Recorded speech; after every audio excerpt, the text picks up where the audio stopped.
Sunday மீன் மார்க்கெட்லேருந்து இறாலு, நெத்திலி, நண்டு 3மே வாங்கிட்டு வந்திருந்தேன். இதை க்ளீன் பண்ணியே அங்கேயே வாங்கிட்டு வந்திருப்பேன். ஆனால் எனக்கு மீனெல்லாம் க்ளீன் பண்ணுறது ரொம்பவே பிடிக்கும். ஆனால் இதை வந்து இந்த தட்டில் கொட்டும்போதே பார்த்திங்கன்னா நண்டோட முள் கையில் கீச்சிருச்சு. சரி பரவாயில்லன்னு சொல்லிட்டு 1 பை 1 க்ளீன் பண்ணுறதுக்கு ஸ்டார்ட் பண்ணிட்டேன். கிட்டத்தட்ட 1.5 மணி நேரத்துக்கு மேலே ஆயிடுச்சு. அதில் இந்த நண்டு, நெத்திலி ஈஸியாக க்ளீன் பண்ணிவிட்டு அந்த இறால் வந்து கொஞ்சம் இழுபறியாக தான் இருந்துச்சு.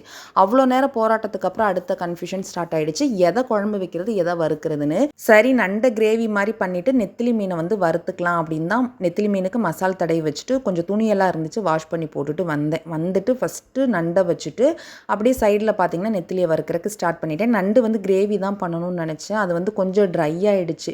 அது சாப்பிடும்போது தான் எனக்கே தெரிஞ்சிச்சு கொஞ்சம் கூட கிரேவி இல்லை. கொஞ்சம் ரசம் வச்சுருந்தா நல்லா இருந்திருக்கும். இதுக்கே பார்த்தீங்கன்னா 2:30 மணி ஆகிடுச்சு. இதுக்கப்புறம் ரசம் வைக்க போகிறேன்னு சொன்னால் டென்ஷன் ஆகி எனக்கு சோறே வேண்டான்லாம் சொல்லிடுவாங்க. அதனால் இருக்கிறத அப்படியே சாப்பிட்டு முடிச்சிருங்க, எந்த குறையும் சொல்லாதீங்க அப்படின்னு சொல்லிட்டு இருக்கிறத வச்சு அட்ஜஸ்ட் பண்ணி சாப்பிட்டு